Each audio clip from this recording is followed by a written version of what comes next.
What would you do if everything you believed about your family was a lie? Don't forget to like, comment, and subscribe to follow Claire's unforgettable journey. It was the kind of late autumn afternoon where the golden light could make even the dust in the air seem poetic. Claire Thompson, 29, stood in the attic of her late father's home, a faded Red Sox cap tucked into her ponytail, surrounded by boxes that smelled of old paper and cedar. Her fingers brushed against the brittle cardboard of a file box labeled Claire Childhood. She smiled. It felt harmless, nostalgic even. She pried open the lid and shifted through baby booties, old school drawings, and a well-loved stuffed rabbit with a missing ear. But beneath it all was something she didn't expect, a sealed envelope with her name written in her father's familiar, looping script. She hesitated. Her breath caught as she opened the flap. Inside were adoption records. Her heart pounded harder with every line she read: birth date, hospital name, sealed adoption, and a photo. A black and white image of a woman holding a newborn. The woman had her eyes. The hospital bracelet read, "Baby Girl Emerson." Claire sat down, the floorboards creaking beneath her. She stared at the photo until her vision blurred. The truth wasn't creeping in, it was slamming her. She had been adopted, and no one told her. A chill wrapped around her like a second skin. The attic felt colder now, darker, as if the house itself knew it had been keeping secrets. She needed answers. Claire's mind reeled. That night, curled under the same childhood quilt her adoptive mother had stitched by hand, she couldn't sleep. The silence of the house felt heavier. Every clock tick sounded accusatory. The next morning, she drove to her mother's cottage outside Bar Harbor. Joanna Thompson was in the garden, trimming roses. Claire walked straight up and held out the photo. Joanna's eyes welled instantly. She didn't deny it. "We wanted to protect you," she whispered. "You were ours." But I guess I should have known love isn't the same as truth. Claire didn't scream. She didn't storm out. She just asked, "Who is she?" "I don't know her name. It was a closed adoption. All we knew was that she was young and heartbroken." Claire left with a strange cocktail of grief, betrayal, and an odd determination blooming in her chest. She couldn't change the past, but she could uncover it. The next week became a storm of phone calls, search engine rabbit holes, and quiet sobbing into cold coffee. She hired a private investigator who specialized in reunions. A trail of breadcrumbs began to form: hospital archives, a birth certificate, a redacted file, and then, finally, a name: Eleanor Emerson, a theater actress once quite famous in regional circles, now mostly a footnote. In Chicago, Claire booked a one-way flight. The streets of Chicago buzzed beneath the early spring sun as Claire stepped out of the airport cab. The address the investigator gave her was a modest brownstone tucked between art galleries and yoga studios in Lincoln Park. Her heart thudded with every step. She didn't know what she would say or what she expected. Closure? Connection? Or just understanding? Claire didn't knock. Not yet. Instead, she sat across the street at a small cafe, nursing an espresso and staring at the front door of the brownstone like it might open by magic. And then it did. A woman emerged, locking the door behind her. Tall, graceful, hair the same shade of chestnut Claire saw in the photograph. She wore a deep blue coat, her posture poised like she was always about to enter a room full of people. Eleanor Emerson. Claire's breath caught.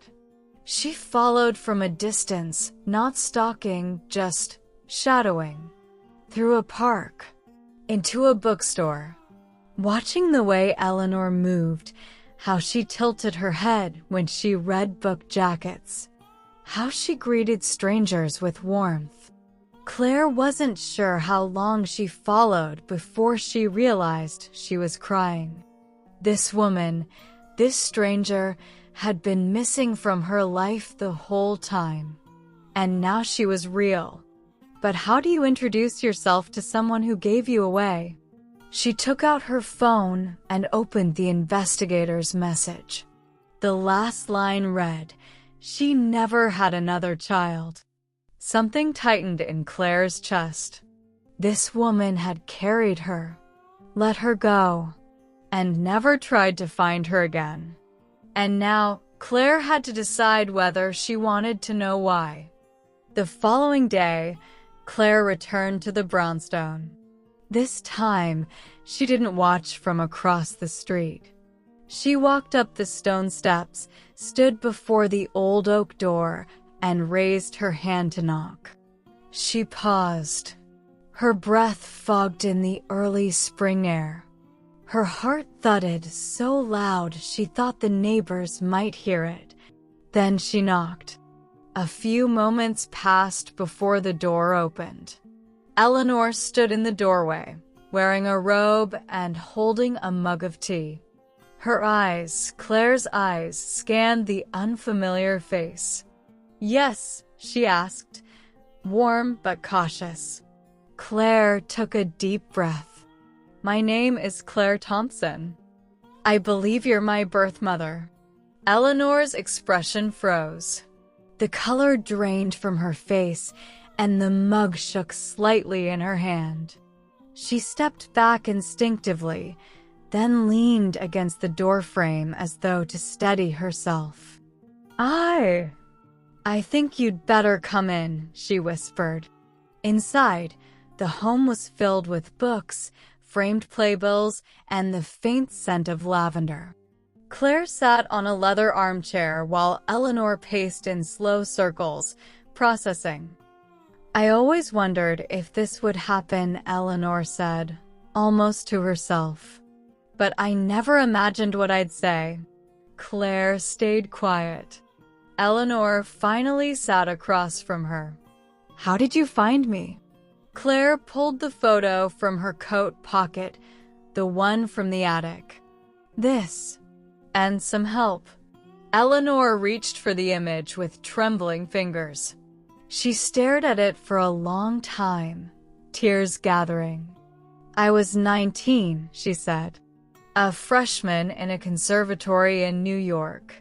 Your father, he left the moment I told him. My parents were furious. They said a baby would ruin everything. That I'd ruin your life too." Claire listened, trying to hold back the tidal wave of emotion rising inside her. "I never wanted to give you away," Eleanor continued. "But I didn't have a choice. My parents arranged it all.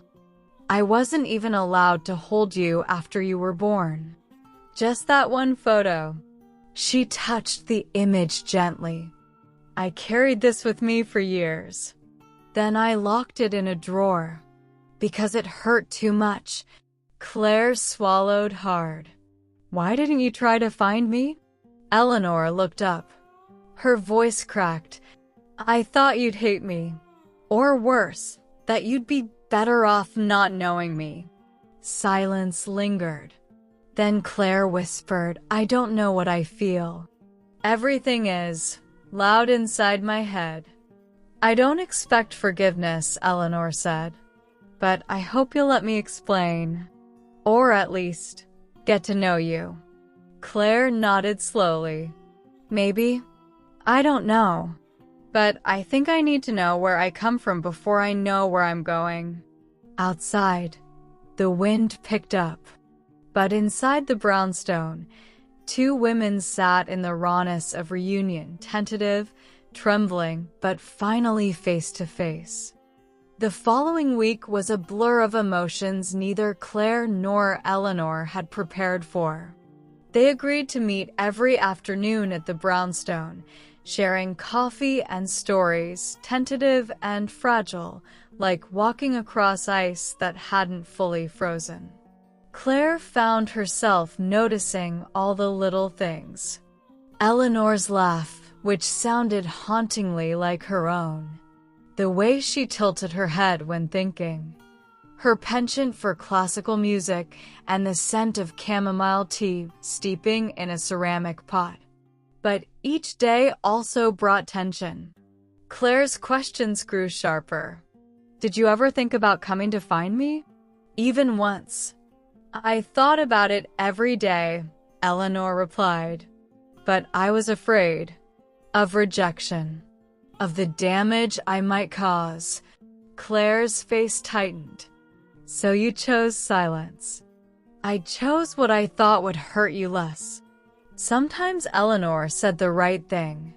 Other times, her words cut like glass. On the 6th day, Claire returned home shaken. Her adoptive father, James Thompson, was waiting in the living room, watching an old war documentary. He muted it when she walked in. How did it go? He asked. Claire collapsed next to him. She's complicated. James nodded. Aren't we all? I don't know what I wanted to find, Claire admitted. But I feel like I'm splitting in two. James put a hand on her shoulder. You don't owe anyone a perfect reaction. You owe yourself time. Claire blinked back tears. Thanks, Dad. It was the first time she'd called him that since starting this journey. Back at the brownstone the next day, Eleanor had something in her lap, a worn leather-bound journal. This was the one thing I never let go of, she said, handing it to Claire. Inside were dozens of entries. Letters Eleanor had written to the daughter she never knew. Dear Claire, today you would be 5. I wonder if you're learning to read. You'd be 12 now. I saw a girl on the subway who reminded me of what you might look like. 17. Are you dating? Driving? I hope your heart is safe. Claire read them aloud. Tears dripped onto the yellowed pages. You didn't forget me, she whispered. Not for a second. Something shifted, but there were still fractures. Claire placed the journal on the table and asked quietly, was there anyone else who knew about me? Eleanor's silence stretched. There was one person, she said finally. Your grandmother. She kept tabs on you for a while. Claire's heart dropped. Wait, she knew where I was. She did. And you let her keep that from me? Eleanor nodded slowly, regret in her eyes. I didn't know until years later. I was angry too. Claire stood up. Her voice trembled. There's always more I don't know. You have every right to be angry, Eleanor said. I just want the truth. All of it. They stared at each other. A mother and daughter, both broken by secrets. The mirror was cracked, but not shattered. The next morning, Claire woke early and went straight to the journal Eleanor had given her. She hadn't made it past a third of the entries the night before. The emotions had overwhelmed her. But today, something in her felt steadier, not calm, but anchored by the need to know more. Each letter was a time capsule. Eleanor had written through heartbreak, loneliness, and sometimes hope. I imagined what your voice might sound like. I saw a girl who reminded me of you again today. She was holding her mother's hand. I watched them cross the street, and it almost broke me. I hope someone tucks you in tonight. I hope you feel safe. Claire's tears returned, but now they flowed in quiet acceptance. These weren't just letters, they were proof that Eleanor had carried her memory like a candle in a dark room. She took the journal with her and visited her therapist, Dr. Ellen Hayes. Dr. Hayes flipped through a few pages, nodding gently. "This is a beautiful form of unspoken love," she said. "But it doesn't erase what wasn't there." Claire sighed. "I'm trying to forgive her, but some days I want to scream." You're allowed to hold both things. Compassion and pain can live side by side. That evening, Eleanor invited Claire to dinner again. This time, she had pulled out old photo albums. Claire scanned through them cautiously, black and white snapshots of Eleanor as a child, a teenager in bell-bottom jeans, a young woman holding a protest sign, and finally, a hospital room. "This was the day after you were born," Eleanor whispered, pointing to a faded picture. Her face was pale, her eyes swollen. "You look like you'd been crying for hours." "I had," Eleanor said. Claire nodded slowly. "It's strange to see that moment. To know you existed before I knew you." "It's stranger for me," Eleanor said. "You've always been the missing piece in every photo." They sat in silence for a while. Then Eleanor brought out a small box. "These are the letters I never sent you. From the year I found out where you were." Claire blinked. "You found out where I was?" Eleanor nodded. "I told you your grandmother tracked you. After she passed, I found her file. Your address. Your school. Even pictures." Claire opened the box slowly. Dozens of sealed envelopes, each one dated. "You never sent them." "I couldn't. I didn't know if it would be fair to you. Or your parents." Claire held one of the envelopes to her chest. "Can I take them with me?" "Of course." That night, Claire sat by her window, reading the letters under the soft glow of her desk lamp. She read until dawn. Words of love, guilt, longing, handwritten in ink that had slightly faded, but never lost its meaning. One final letter fell from the box, dated just a few weeks ago. It read, "If you're reading this, then maybe I finally found the courage to hand it to you. I'm sorry for everything, Claire. I may have given you up, but I never gave up on loving you." Claire pressed the letter to her chest. And for the first time since finding that envelope in the attic, she didn't feel like a mystery waiting to be solved. She felt seen. Claire stood in the quiet cemetery, a bouquet of wildflowers in her hand. The sun was beginning to dip below the horizon, casting golden light through the leaves. The headstone in front of her read, "Patricia Langford, beloved daughter, devoted mother." It had taken weeks to gather the courage to visit the woman who had raised her, the one she called Mom, now buried on the other side of the city. "I thought I'd betrayed you," Claire whispered, "for meeting her, for wanting answers." The wind rustled through the trees. "I was scared that finding Eleanor would erase you. But it didn't. It only made me love you more." She placed the bouquet down gently and stepped back. A tear ran down her cheek. "You were the best mother you knew how to be. And I'll never forget that." Later that night, Claire visited her adoptive father, David Thompson. He had grown quieter in the past year, age and grief carving lines deeper into his face. But when he saw her at the door, he smiled with an ache that never really left. "Come in, sweetheart," he said. Over tea, Claire handed him one of Eleanor's letters, the one that had arrived in the envelope just after she was born. "I want you to read this," she said. "I think it explains more than I can." David took his time, eyes moving slowly across each line. When he finished, he looked up at Claire. "You needed to know her." "I understand that now." Claire nodded. "I'll never stop loving you, Dad. You and Mom gave me everything. But part of me came from somewhere else too."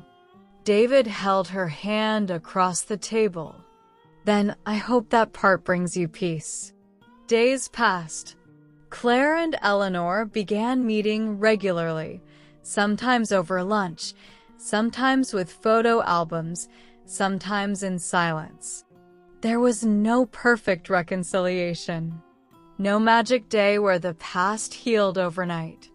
But there were steps, small and honest ones. Eleanor brought Claire to a lake where she used to walk while pregnant. They stood together on the shore, watching ducks float by. "I used to wonder what kind of girl you'd grow up to be," Eleanor said softly. "You're more than I ever imagined." Claire smiled faintly. "I'm still figuring out who that is." "That's okay," Eleanor said. "We'll figure it out together." Claire looked out over the water. The reflection was calm, clear, and for the first time, she didn't feel like she had to choose between past and present. Both women, the one who raised her and the one who birthed her, were parts of her story. Claire sat at her kitchen table, a single candle flickering in front of her on a slice of chocolate cake. It was her 30th birthday. Beside her was a sealed letter, yellowed with time, addressed in handwriting she now recognized Eleanor's. Eleanor had given her the letter 2 weeks earlier. "I wrote this when you were born," she said. "For your 30th. I didn't know if I'd ever get to give it to you. But I saved it just in case." Claire hesitated, then broke the seal. "My dearest Claire, if you're reading this, then the world has been kind enough to bring us back together, or kind enough to let you find out who I was. You were born on a rainy Tuesday. You didn't cry much, just stared at me like you already knew everything. I wanted to keep you more than I've ever wanted anything, but life doesn't always care about love. I was 17. Alone. My own mother wanted nothing to do with me once she found out. Giving you up broke me. But I prayed that one day you'd understand. That you'd find a family who'd love you completely. And maybe, if fate was merciful, you'd find your way back to me. Wherever you are today, I want you to know I have loved you for every breath of my life. Your first mother, Eleanor." Claire's hands trembled. Tears streamed down her cheeks. She folded the letter gently, pressing it to her chest. The quiet in the room was almost sacred. Then, her phone buzzed. A message from Eleanor. "Happy birthday, sweetheart. I'm here whenever you're ready." That afternoon, Claire drove to Eleanor's home. When she arrived, Eleanor opened the door with a smile and arms already reaching. "No cake," Claire said with a laugh through tears. "But I brought the letter." They sat side by side on the couch. Claire read the letter aloud again. Eleanor listened with tears, her hand resting over Claire's. "I think I get it now," Claire said. "What you went through. What you risked. And I'm grateful." "You've always been my daughter," Eleanor said. even when I wasn't there. Claire leaned her head on Eleanor's shoulder. And in that moment, the pain of the past softened. Not erased, but transformed. She had found her truth. It was jagged and beautiful, and it was hers. The morning sun filtered gently through Eleanor's curtains, painting soft gold across the small living room. The air was still, but charged with possibility, a fragile hope that had not existed before. Claire sat across from Eleanor at the kitchen table, a fresh pot of tea between them. They were quiet at first, letting the silence speak for both of them. I never imagined this day would come, Eleanor said finally, her voice tentative. To have you here, to see you. Claire nodded slowly. Neither did I. But I'm glad I'm here. I want to try, to understand, to move forward. Eleanor's eyes glistened. There's so much I want to tell you. So many years lost. But maybe we don't have to fill every silence with words. Maybe just being here is a start. Claire reached out, taking Eleanor's hand gently. I don't want perfect. I just want real. They sat like that for a long moment, two fractured souls beginning to stitch a new kind of family. Later, Eleanor led Claire through an old photo album. Pictures faded and fragile, each snapshot a silent witness to the past. There's your grandfather, Eleanor said, pointing to a black and white photo. He never knew about you, but he loved me fiercely.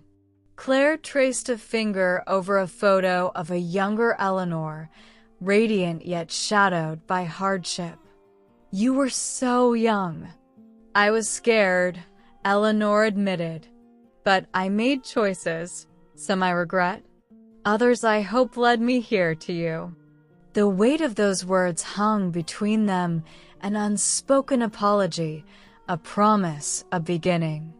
Outside, the world moved on, but inside, something timeless had shifted. They were no longer strangers bound by loss and silence. They were mother and daughter, imperfect and healing. As the afternoon light deepened, Claire pulled out her phone and scrolled through photos of her adoptive family, the ones who had loved her, raised her. I want to introduce you, she said. They're part of who I am. Eleanor smiled, a genuine, hopeful smile. I'd like that. In that moment, Claire realized something profound. Family wasn't just about blood. It was about presence, about showing up, about the courage to face the past and build bridges, even when the road is uncertain. And for the first time in a long time, Claire felt ready to live her story fully without fear, because she had found the truth. And now she was beginning to find herself. The evening sky was painted in soft hues of pink and purple as Claire stood on the porch of Eleanor's house. The air was cool, carrying the faint scent of blooming jasmine. Inside, laughter echoed from the living room. Claire's adoptive family had arrived, her father, mother, and younger brother, all curious, tentative, but eager to meet Eleanor.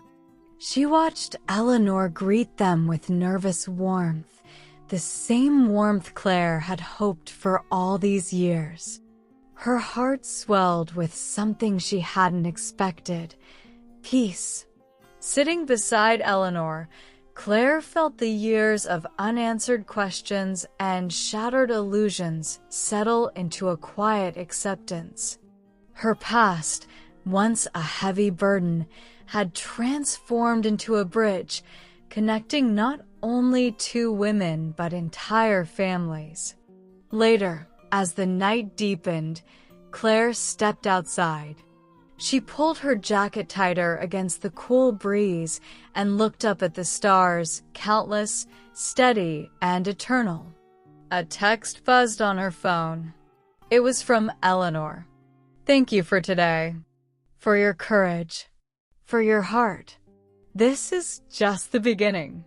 Claire smiled, her fingers hovering over the screen before she typed back. "This time, I'm ready." She locked her phone and looked back at the glowing windows of Eleanor's home. A place once full of unknowns was now a sanctuary of hope. Claire had found her birth mother, and in doing so, had found a deeper understanding of herself. Her story wasn't perfect. It wasn't easy, but it was real, and that made all the difference. If this story moved you, don't forget to like, share, and subscribe for more heartfelt journeys. Your support helps bring these emotional stories to life.